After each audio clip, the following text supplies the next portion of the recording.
से स्वामी न्यूज के सभी दर्शकों को हार्दिक स्वागत अभिनंदन करते हुए आज के सत्र को प्रारंभ करते हैं। ओम विश्वानि देव सवितर्दुरितानि परासुव यद्भद्रं तन्नासुव।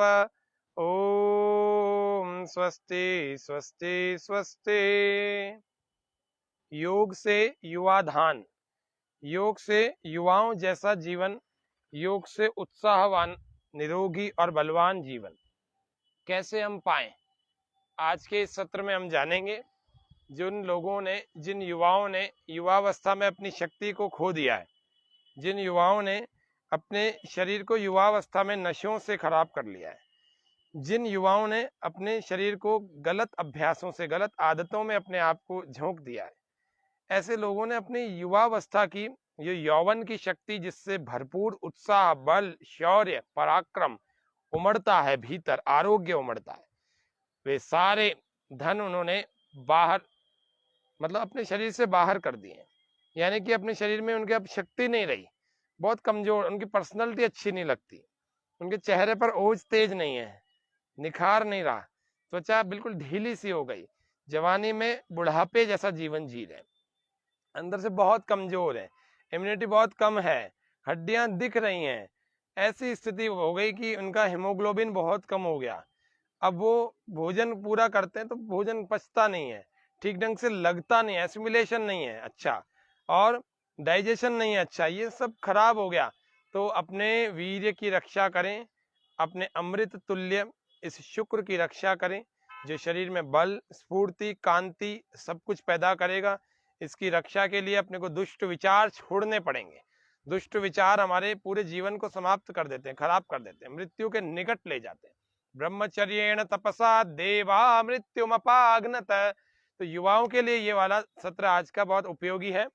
ऐसे युवा जिन्होंने अपनी शक्तियों का हास किया है, अपनी शक्तियों को बाहर बहाया है, बाहर की ओर, काम वासना, कई सारे उल्टे पुल्टे विचार, दुष्ट विचारों से अपने जीवन का नाश कर दिया है, ऐसे लोग निराश ना हो, फिर से योग की शरण में आए, अपने आप को, मन को, शरीर को पवित्र बनाएं और बलवान बनाएं। मन और बुद्धि, मन और शरीर, मन और आत्मा, ये सब जब बलवान होंगे तो निश्चित रूप से हम सब की शक्तियां फिर से लौट आएंगी। दंड बैठकों का अभ्यास ऐसे लोगों को करना चाहिए, जिससे कि उनके शरीर में थोड़ा ताकत बढ़े, शक्ति बढ़े, वीर्य की वृद्धि हो, तो उत्साह बढ़ेगा।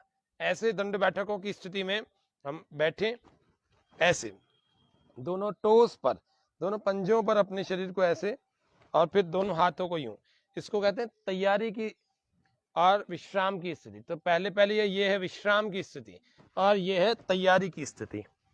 ये विश्रम और ये सज्ज, ये विश्रम।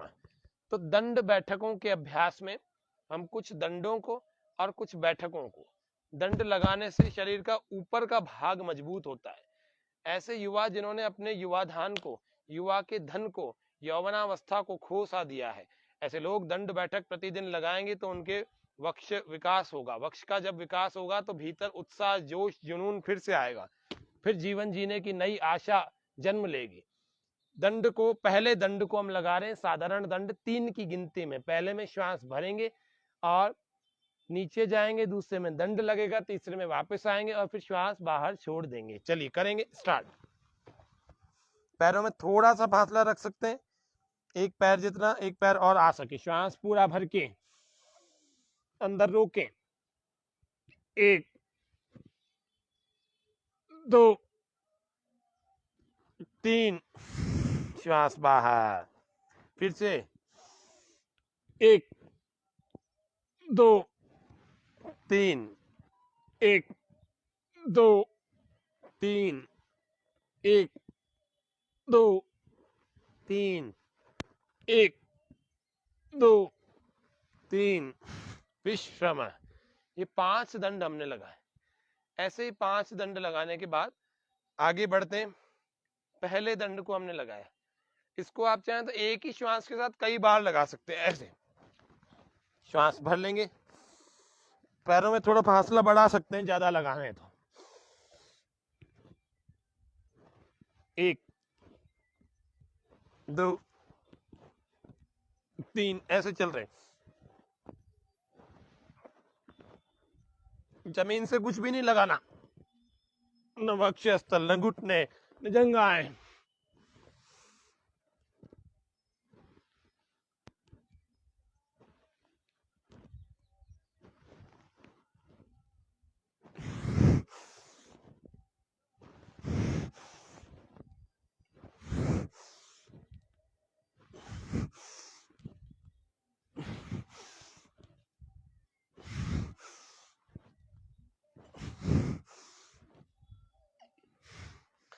पहले दिन ज्यादा मत लगाना, शरीर में भी इतनी शक्ति नहीं होगी, धीरे धीरे लगाना। पसीना आए पहुंच लेना। शुरुआत में 3-3 4-4 दंड सारे लगाने चाहिए। दूसरा सर्प दंड, तीसरा वक्ष विकासक दंड, चौथा राम मूर्ति दंड, पांचवा हनुमान दंड, छठा पार्श्व दंड, सातवां वृश्चिक दंड संख्या 1, आठवां वृश्चिक दंड संख्या 2, नौवां चक्र दंड, 10वां पलट दंड, 11वां जिसको हम शेर दंड कहते हैं, सिंह दंड, और 12वां मिश्र दंड। ऐसे हो जाते हैं। अब ऐसे जो कमजोर लोग हो गए ना, उन लोगों का जो मेटाबॉलिज्म अच्छा नहीं रह गया, तो ऐसे लोगों को अपने मेटाबॉलिज्म को अच्छा करने के लिए पहले पद्मासन लगा लेना चाहिए, और फिर मयूर आसन या मयूरी आसन। तो अभी पद्मासन में तो मयूरी आसन हो जाए। कैसे करें? ये पद्मासन लग गया, पाचन शक्ति कमजोर हो जाना यानी मेटाबॉलिज्म कमजोर हो जाना, चाहे दर कमजोर हो जाती तो पूरा शरीर ही बिगड़ने लगता है। दोनों हाथों के ऐसे उंगलियों को ऐसे बिखेर देना और इस पद्मासन को यूं खड़ा कर लेना। ये पद्मासन खड़ा हो गया। पैरों में हाथों की उंगलियों को जो है इस प्रकार से हाथों में थोड़ा फासला और हाथों की उंगलियों को थोड़ा बिखेर कर रखें। इन कोहनियों को पेट के दोनों तरफ लगाएं। श्वास पूरा भरें और धीरे धीरे इसको ऊपर ऐसे उठा लेंगे। इसको कहते हैं मयूरी आसन। युवाओं के लिए तो बहुत आवश्यक चीज है और करनी चाहिए। इस आयु में नहीं करेंगे तो कब करेंगे? बड़ी उम्र वाले इसका प्रयास ना करें। कोशिश करें जो युवावस्था में या बचपन की अवस्था में, किशोरावस्था में है, वही करें इसको।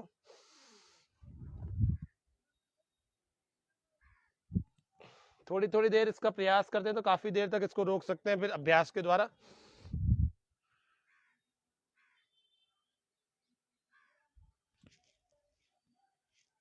ऐसे सहारा लेकर के फिर धीरे धीरे ऐसे बैलेंस बनाते हैं। रिलैक्स, विश्राम।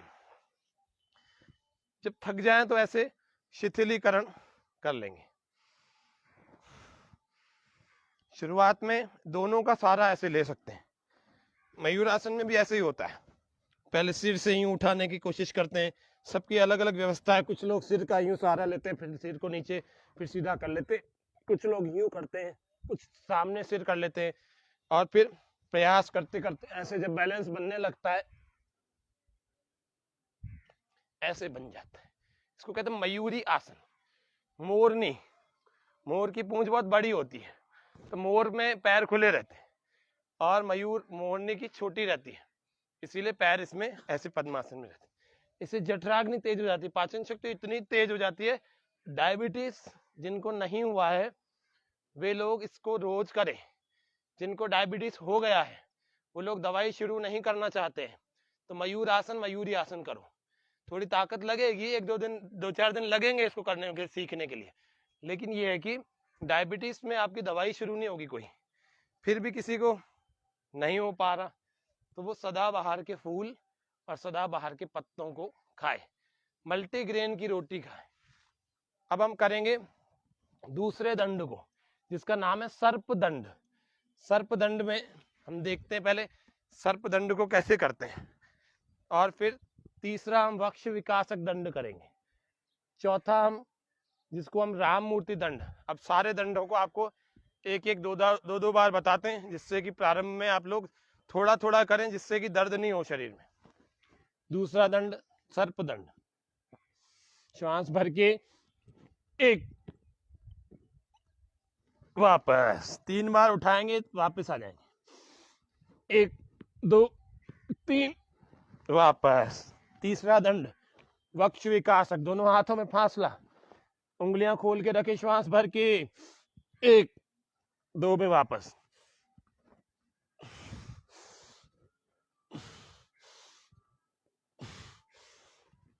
जितनी चौड़ी छाती उतने ही हाथों को रखें। योग से युवाधान फिर लौट आएगा। चौथा राम मूर्ति दंड।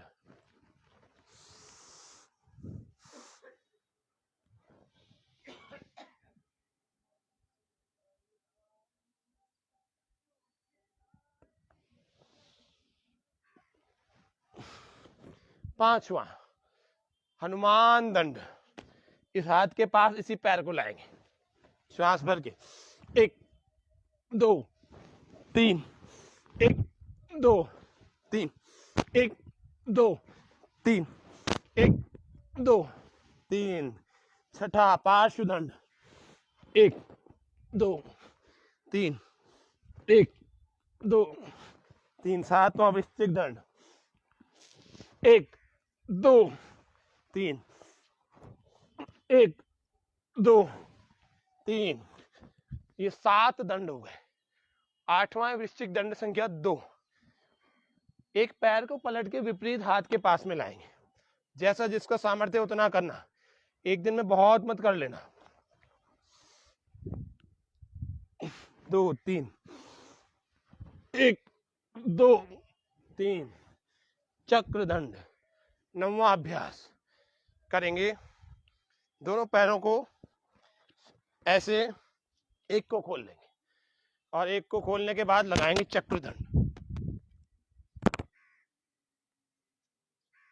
ऐसे हाथ को ऐसे ले जाए ऊपर, जैसे पैर आएगा ऐसे हाथ ऊपर, फिर इधर से ऊपर, फिर ये घुमा करके दंड लगा, फिर वापस आ जाए दूसरे से, फिर से करेंगे ऐसे धीरे धीरे।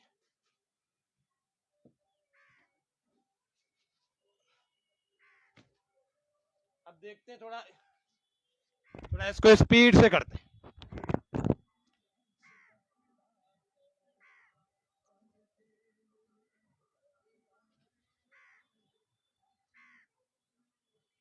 ये विश्राम की अवस्था। अब तैयारी में एक पैर निकालें।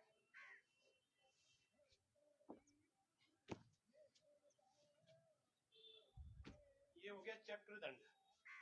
10वां हुआ पलट दंड। पलट दंड 11वां, जिसको हम कहते हैं शेर दंड, और 12वां मिश्र।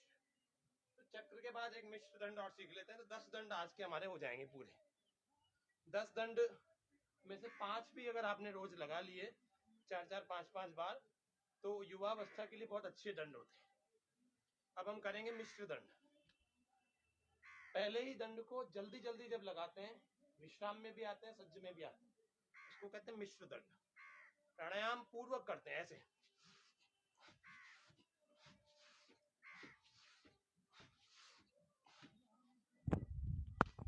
पहले ही दंड को जब जल्दी जल्दी लगाते हैं, इसमें श्वास को भरते छोड़ते हैं और सज्ज भी होते हैं, और सज्ज के अलावा विश्रम भी होते हैं, और स्पीड से करते हैं, तो इसको मिश्र दंड कहते हैं। इसको करते हैं।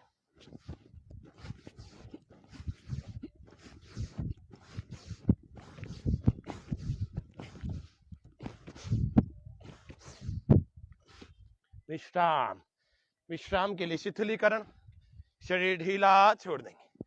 आज आप देख रहे हैं अजमेर की पहाड़ी आपको दिख रही, अजमेर के दृश्य, पहाड़, वृक्ष, पूरा आप देखें कैसे प्राकृतिक माहौल से युक्त हमारा ये आज का सत्र, पीछे का बैकग्राउंड है। विश्राम, दंडों के बाद भुजाओं को सहलाएं, भुजाओं को मसाज करें हल्की हल्की। दंडों के बाद बैठकें करनी चाहिए, बैठकों के बाद ऐसे जंघाओं को सहलाना चाहिए, और दंडों के बाद ऊपर वक्षस्थल को और भुजाओं को सहलाना चाहिए। जितना व्यायाम का सामर्थ्य बल आपके शरीर में हो, उसका ठीक आधा करना। आपको लगता है कि मैं 50 दंड लगा सकता हूं, तो 25 ही लगाना। आपने 25 दंड लगाए तो 12-13 बैठकें लगाना। ये बल का आधा व्यायाम। फिर दंडों की आधी बैठक, ये आपको नियम याद रखना है। अब चलते हैं बैठकों को करने। ये दंडों का अभ्यास हो गया। बैठकों के लिए खड़े हो जाएंगे, ठीक है बुल्ली जी? ठीक है, सही दिख रहा है? बैठकों के लिए खड़े हो जाएंगे। श्वास पूरा भर के, पैरों में थोड़ा फासला हल्का सा 4-6 इंच का, श्वास पूरा भर के अंदर रोकें, मुट्ठियां अंदर बंद, और धीरे से साधारण दंड के लिए इतना झुके, फिर रुकें, बाकी का शरीर सीधा। बैठकों का अभ्यास कर रहे हैं, तो बैठकों के अभ्यास के लिए पहली बैठक साधारण बैठक। श्वास भर के 1 2, वापस श्वास भर के जाएं, श्वास छोड़कर वापस, इस तरह से चले। दूसरा बैठक का नाम है, इसको कहते हैं साधारण बैठक। दूसरी बैठक है पहलवानी बैठक। श्वास पूरा भरें, 1 2 3, वापस 1 2 3, वापस। इसको तेज भी करते हैं, 5 बार में भी करते हैं ऐसे, 1 2 3 4 5, वापस 1 2 3 4 5, वापस। पूरा बैठना नहीं है, इतनी स्थिति रहनी चाहिए। कुछ लोग पूरा बैठ जाते हैं, ऐसे हो जाता है। कुछ लोग इतना ही बैठते हैं, पूरा नहीं बैठना है ऐसे। 1 2 3 4 5, ये हो गई दूसरी पहलवानी बैठक। कूदने वाली तीसरी बैठक, चलेंगे श्वास पूरा भर के आगे की तरफ जंप लगाएं, 1 2, श्वास बाहर, 1 2 1 2। अर्ध साधारण बैठक चौथी, श्वास पूरा भरे, 1 2, श्वास बाहर, 1 2। राम मूर्ति बैठक, श्वास भरें, धीरे धीरे जाएं, एड़ियां ऊपर, थोड़ी देर रुकें, धीरे धीरे ही वापस। खूब बल लगता है, श्वास छोड़ते वापस आते हैं। जैसे राम मूर्ति दंड था 4 नंबर पे, ऐसे 5 नंबर पे राम मूर्ति बैठक है। 6 हनुमान बैठक, श्वास भर के जा रहे, श्वास छोड़कर वापस। 7 हनुमान बैठक संख्या 2। 8 हनुमान बैठक संख्या 3। श्वास भर के जोर लगाओ इस जंघा पर, इसको सीधा रखो, खूब बल इकट्ठा हो जाएगा। अब दंडों के बैठकों के बाद नीचे के शरीर को सहलाएं, अच्छे ढंग से इसको मसाज करें। और फिर जब ज्यादा थक गए तो विश्राम कर ले, और ज्यादा नहीं थके तो आपको चलना है, तुरंत बैठना नहीं है। क्या करना है? सैर करनी, हल्की हल्की कदम चलो, तुरंत किसी वायु में नहीं निकलना, तुरंत नहाना नहीं, तुरंत भोजन नहीं करना, तुरंत कोई दूसरे परिश्रम का काम नहीं करना। 15-20 मिनट तो रुक जाए। तेज थपेड़ों वाली वायु में नहीं जाना कि आप ये करने के बाद गाड़ी चला के जा रहे हो, नहीं। व्यायाम के विपरीत नियम है। शरीरोपचय कांतिर्गात्राणाम सुविभक्ता दीप्ताग्नित्वम अनालस्यम स्थिरत्वम लाघवम मृजा। भस्त्रिका कर लो, गहरे लंबे श्वास भरते रहे, छोड़ते रहे। जो थकान है, जो तेज तेज श्वास चल रही है, अपने आप नॉर्मल हो जाएगी।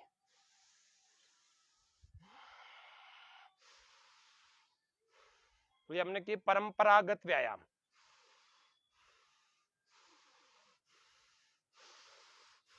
इसको हम ट्रेडिशनल एक्सरसाइज कहते हैं। युवाओं का बल बढ़ाने के लिए, विशेषकर युवकों के लिए, पुरुषों के लिए। स्त्रियां भी लगाएंगी तो बल में तो वृद्धि होगी, ऐसा नहीं है नहीं होगी, होगी। थोड़ा कम लगाएं, उनको सूर्य नमस्कार और आसनों का अभ्यास ज्यादा करना चाहिए। मुख्य रूप से पुरुषों के लिए अधिक लाभकारी होती हैं। ये वीर्य का निर्माण करती है और पुट्ठों को मजबूत बनाती है, जिसको भुजाएं कहते हैं। पीठ के नीचे का भाग कहते हैं पुट्ठे, और मांसपेशियों के अंदर के भागों को पुट्ठा कहते हैं। तो पुट्ठे दृढ़ होते हैं, शरीर वज्र की भांति कठोर होने चाहिए बाहर से, और हृदय कोमल होना चाहिए पुष्प की भांति।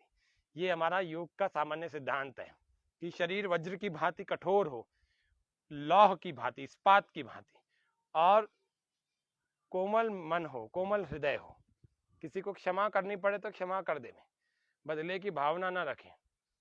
कई बातों को इग्नोर करना पड़ता है जीवन में आपको सुखी रहने के लिए। मैत्री करुणा मुदितोपेक्षाणाम सुख दुख पुण्य पुण्य विषयाणाम भावना तश्चित्त प्रसादनम। दुष्ट लोगों को नकारना चाहिए, उसकी तरफ ध्यान नहीं देना चाहिए, नहीं तो दुष्टता को बढ़ावा मिलता है। अपुण्यानाम, उपेक्षाणाम, अपुण्यात्मा लोगों को यानी दुष्ट लोग, पापी लोग हैं, उनकी उपेक्षा करनी चाहिए, ना उनसे प्रेम करना चाहिए और ना ही उनको आगे बढ़ाने के लिए प्रयत्न करना, उनके गलत कामों में हाँ भरनी चाहिए। उपेक्षा करें, उनकी तरफ ध्यान ही ना दें, अपने आप वे ठीक हो जाएंगे, सही मार्ग पर आ जाएंगे। लेकिन आपके अकेले से नहीं, और भी लोगों को करना चाहिए। इस प्रकार से सभी को ऐसे भाव रखने चाहिए ताकि दुष्टों का बोलबाला इस संसार में नहीं होना चाहिए। अच्छाई का बोलबाला हो, योग का हो, सत्य का हो, वेद का हो, परमात्मा के दिव्य संदेशों का हो, ये संसार स्वर्ग बन जाएगा। फिर किसी राम राज्य के अलग से आने की आवश्यकता नहीं, यही राज्य राम राज्य हो जाएगा। दूध की नदियां बहे, शराब के नदियां नहीं बहने चाहिए। अभी तो शराब के टैंकर भर भर के आते हैं, और शराब रात को 2 बजे भी मिल जाएगी, दूध आपको रात को 2 बजे नहीं मिल सकता। ये सब आम जनता जो जागरूक नहीं है, उनको अंग्रेजों ने भरमा दिया। 19वीं शताब्दी में पहली पहली दुकान कलकत्ता में खोली गई, और युवाओं के यौवन को खराब करने का। आज भी कलकत्ता में आप जाएंगे तो रेड अलर्ट एरिया है। 20,000 से ज्यादा देह व्यापारी वहां काम करते हैं, 20,000 से ज्यादा सेक्स वर्कर्स हैं, और यही गंदे काम करते हैं। इसमें युवाओं के पूरे जीवन को धकेल रखा है। इसलिए इन सब दुष्ट कार्यों से बचें। जो त्रस्त हो चुके हैं उन सब के लिए दंड बैठकों का आज व्यायाम मैंने बताया। जिन्होंने अपनी शक्तियों को खो दिया है खराब काम करके, वे वापस से निश्चिंत हो जाए, कोई बात नहीं, लेकिन अब वो कार्य नहीं करना। अब आपके जीवन में अच्छे कार्य, सुबह जल्दी उठ करके ऐसे योग प्राणायाम और बलवान बनने के काम करो। प्रोफेसर राममूर्ति को, अर्जुन को, भीम को, हनुमान को, भगवान श्री रामचंद्र जी महाराज को और कृष्णचंद्र जी को, इनके जीवन को पढ़ो। नहीं आता, भीष्म पितामह को पढ़ो, महाभारत के ग्रंथ को पढ़ो, या रामायण को पढ़ो। नहीं पढ़ सकते कोई बात नहीं, हमारी इस योग कक्षा में आप लोग युवा लोग सारे ज्वाइन हो जाओ, और निश्चित रूप से अपने युवा के इस धन को, युवाधान को आप बचा करके फिर से अपने जीवन में फिर से उत्साह, उमंग, उल्लास और फिर से अच्छे नए जीवन का संचार। नया दिन नया जीवन, व्यायाम का ऋषि कहता है आयुर्वेद में, वो कहता है सबसे पहला वाक्य कहता है शरीरोपचय। कई सारे आजकल युवक युवतियां वजन कम की वजह से परेशान है, उनका कॉन्फिडेंस ही नहीं बढ़ पाता। शरीरोपचय, व्यायाम करें, उपचय होना लगेगा, शरीर बढ़ने लगेगा। शरीरोपचय कांतिर्गात्राणाम सुविभक्ता। गात्र यानी कि त्वचा, हमारे यानी कि अंग अलग सबसे ज्यादा कांतिमान हो जाएंगे, और सुविभक्ता अलग अलग दिखेंगे। अलग अलग दिखना चाह रहा है व्यक्ति अपने अंगों को, जिम में जाकर के हर एक को अलग अलग करना चाहता है ना, लेकिन वास्तव में परंपरागत व्यायाम से नुकसान नहीं होता, जिम से नुकसान ज्यादा हो जाता है। फिर वो अलग अलग प्रोटीन पाउडर्स आदि देते हैं, उससे डाइजेशन और बिगड़ जाता है। तो इसीलिए शरीरोपचय कांतिर्गात्राणाम सुविभक्ता, शरीर की वृद्धि होती है, कांति आती है और चमक आती है शरीर पर, और उसके अलावा सुविभक्ता, सारे अंग अलग अलग दिखने लगते हैं, यानी बहुत अच्छे लगते हैं, सुगठित लगते हैं, गठीला शरीर हो जाता है। फिर कहते हैं कांतिर्गात्राणाम सुविभक्ता दीप्ताग्नित्वम अनालस्यम स्थिरत्वम लाघवम मृजा। दीप्ताग्नित्वम, हमारे पेट की जो अग्नि है ना वो बढ़ जाएगी। जब जिसकी जठराग्नि, जिसका मेटाबॉलिज्म अच्छा हो जाएगा, वो कुछ भी खाएगा, उसको गेहूं की रोटी भी उसके स्वास्थ्य को ले आएगी, अलग से कोई टॉनिक की जरूरत नहीं होगी। मल्टीग्रेन को जरूर खाएं। मल्टीग्रेन को आप खाएंगे तो शरीर में बहुत सारे विटामिन की कमी पूरी हो जाएगी, बहुत सारे हार्मोनल चेंजेस होने लगेंगे, अच्छे चेंजेस होने लगेंगे। तो मल्टीग्रेन की रोटी ही खाएं और कुछ नहीं खाएं।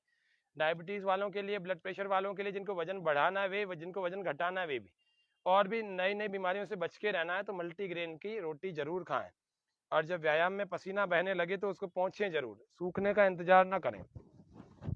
तो इस तरह से शरीरोपचय भस्त्रिका, कपाल भाती जरूर करें। 1 सेकंड में एक बार श्वास फेंकें। 1 2 3 4 5 6 10 11 करते जाओ, सुनते जाओ।